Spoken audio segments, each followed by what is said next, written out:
Welcome, everyone, to the June meeting of the Audit, Budget, and Finance Committee of the Buffalo Fiscal Stability Authority.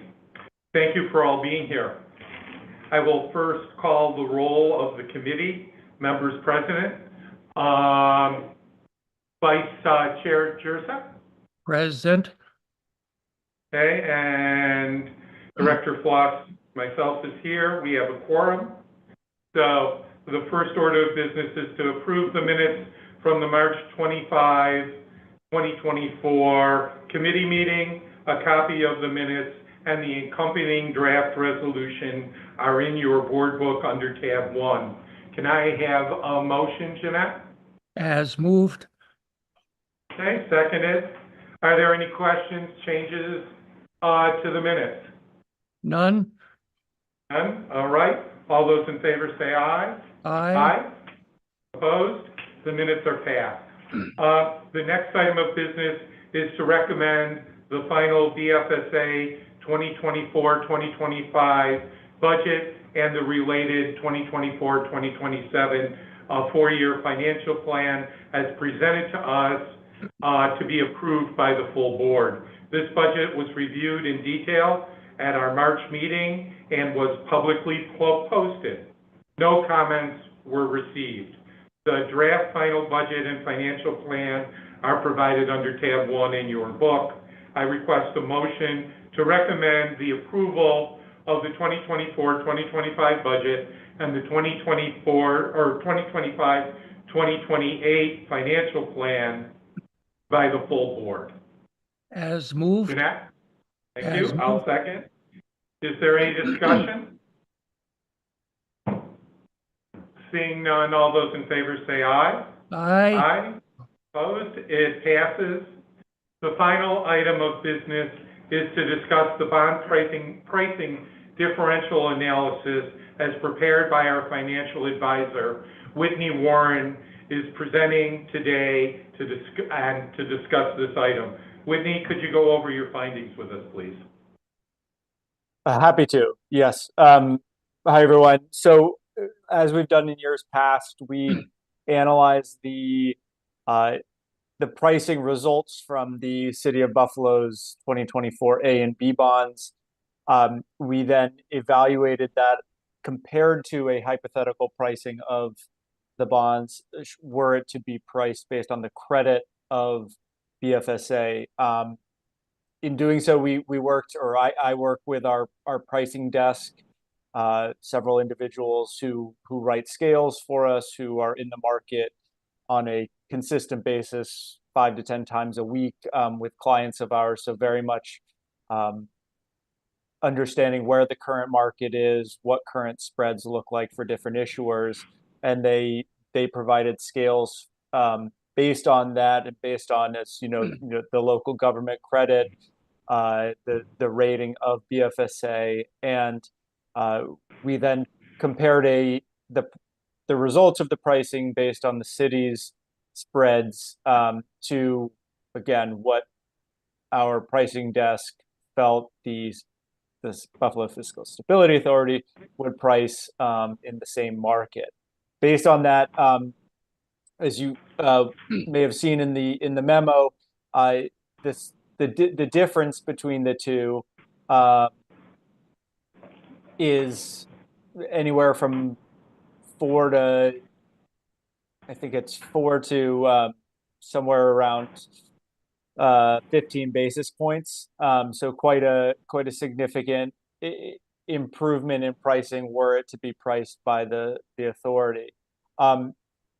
As we analyzed a potential pricing, we did take into account additional costs, including bond counsel for the authority, as well as the financial advisor, PFM. We estimated those at roughly $50,000 per series. That may be a conservative or higher than necessary estimate, but we wanted to be conservative in our projections. And based on that analysis on the Series A bonds, we estimate that an issuance through the authority would require about $140,000 less in par. Overall debt service would be around $156,000 less when issued through the authority. On the Series B bonds, a total par of about $130,000 less, or $160,000 less in debt service. On a present value basis, again, we discounted this based on the arbitrage yield, which is industry standard, of the City of Buffalo's bonds, and that comes out to a savings through the authority pricing of around $146,000 on the Series A bonds, about $140,000 PV savings on the Series B bonds.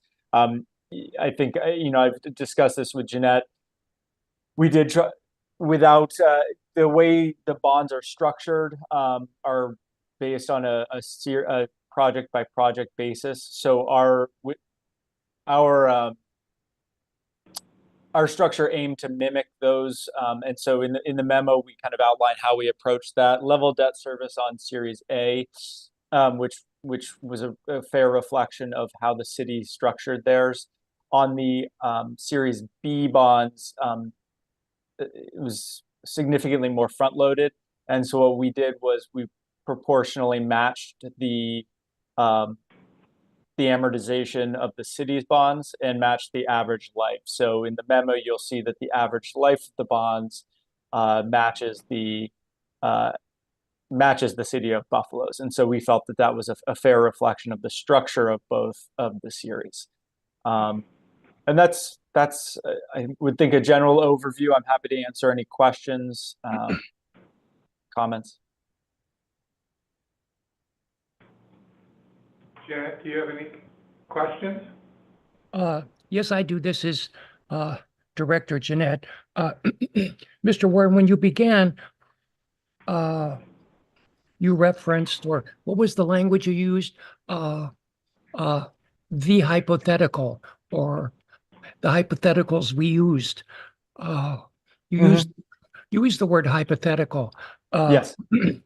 And now that's on the one hand, that's a very soft word, and on the other hand, it's a hypothetical constructed of realities. Is that fair enough, the way I put it? I think so. Yeah. I mean, without going into the market with the authority's credit, we don't know where exactly it would have priced. I mean, so with that in mind, I think we do our best to analyze where current spreads in the market are. Lately, over the last, I mean, as you've seen over the last few years, yields, AAA benchmark yields have gone up quite a bit. But over the last few months, spreads, or maybe more than last few months, maybe the last 6 months, spreads have tightened quite a bit. And so based on kind of all that information, understanding where comparable credits are pricing in the market, understanding where, you know, the same rated entities are pricing, same size, they really take into account a lot of these different factors. They give a best, and I don't want to be too soft, but, you know, it is a best guess as to where the authority would price if they were to go into the market today. I would say generally we feel pretty confident that we're in the range of that. And I would say that the City of Buffalo had good results, but we do feel that, you know, if a stronger credit's going to the market on the same day, then they're going to price better or tighter to that AAA yield curve than the city would. Right. I follow you. You're speaking very, very, very clearly. I understand hypothetical, or put it this way, we both understand how you mean that.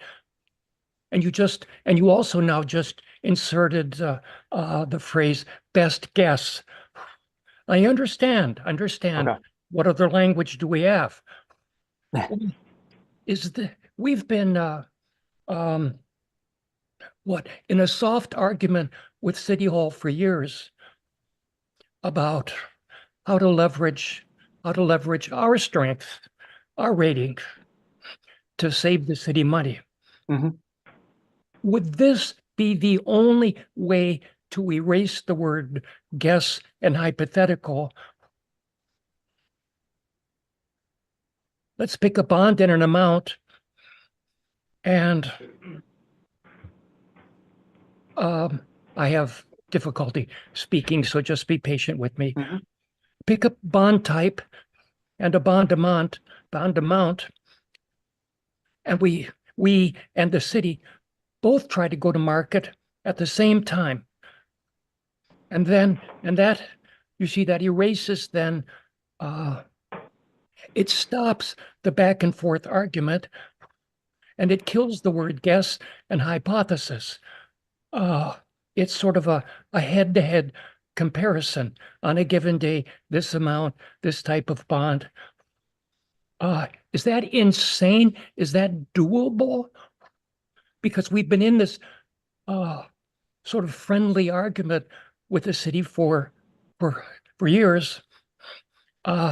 Is that insane or doable? Or I think you have my drift. I think I understand the question. Frankly, I haven't seen that done before. That's not to say it hasn't been done, but it certainly hasn't been done that I've seen, where, and I would caution. I mean, I think that if you were to do it and the city had $100 million to issue or some amount like that, and you would want to split it in half, because once you go to market and you sell those bonds, they are sold. So you couldn't just pull the one that performs more poorly. So I think it would take certainly some further analysis to see if that was something that that the market would support, or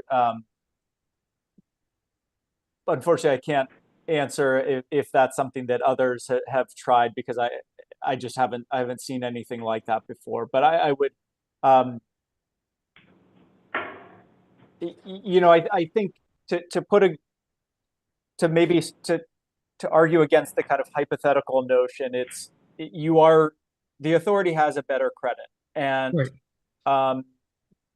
apart from that too, there's other components that go into this, like scarcity of bonds. And if the authority is going out to market, investors may look at that and say, here's an authority, or here's an issuer that doesn't come to the market very much. We like to see that, there's scarcity of those bonds. And so that may be another reason why you get more interest from investors when those bonds are sold. So there's a number. I think I speak fairly confidently in saying that the authority would price better. Whether it's $150,000 in savings is hard to say exactly, but you would certainly save that, and it may be more, it may be less than what we've projected. But I don't know.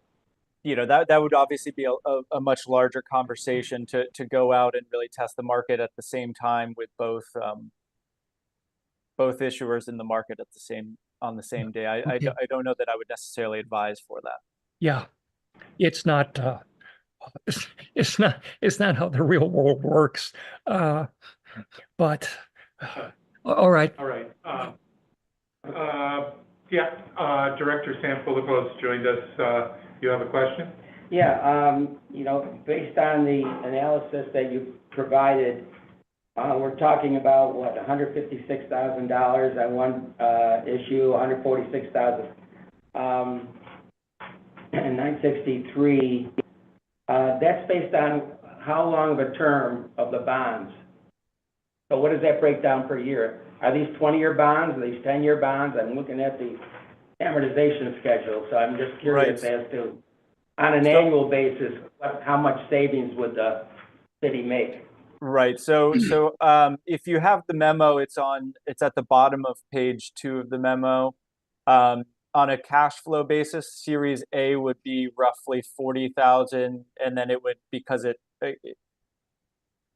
the savings would decline, but there is savings anywhere from beginning at $41,000 down to $6,000 in the final year. On a PV basis, it's pretty similar given the shorter duration. So these bonds only go out to 2029. So we really tried to match a similar amortization schedule, and it's the same final maturity for both of these.